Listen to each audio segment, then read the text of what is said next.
A crawl space. You want to crawl along with me in this crawl space? This will be fun. It gets a little narrow, so if you're claustrophobic, you may not like to watch. But let's jump in and do this. So this is what a crawl space looks like. You got your plastic on the floor of the crawl space. A lot of dust and debris flying around all the time. You never know what you get with the crawl space. Sometimes there's dead animals. This one's a new building, so hopefully there's no dead animals. But look here, we got a girder beam. It's about 10 inches. Look at my hand, literally from thumb to pinky, not much wiggle room, about 10 inches. I'm going for it. That's right.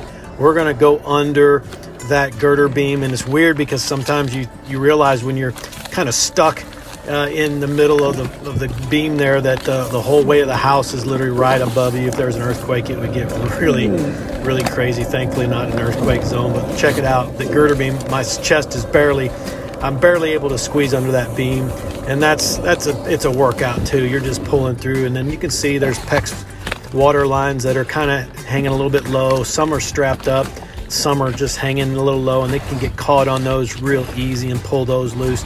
Those need to be strapped up a little bit better. Now I'm getting under a drain pipe and an HVAC duct, and there's a duct that's laying on the ground, needs to be strapped up right there in front of me. And then the clearance just to get through there is so tight. A lot of times people will crawl over those and damage those ducts because they're so tender.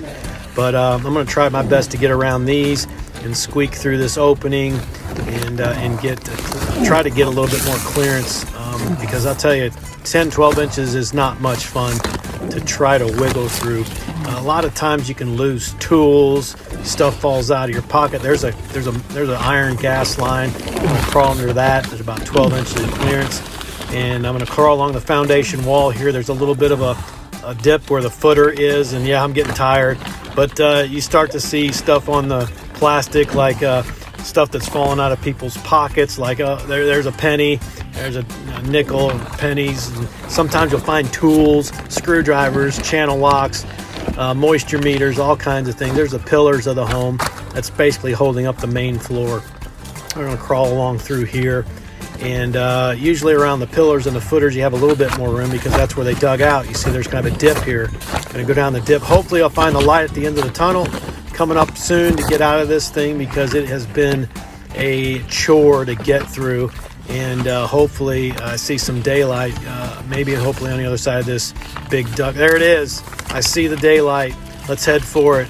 And it's always a relief to see daylight because you know that the end is near and there's fresh air and waiting just a few feet away. All you got to do is crawl and get to it. I wear elbow pads, knee pads, and a face mask if at all possible to help save the elbows. And there it is, blue sky and clear.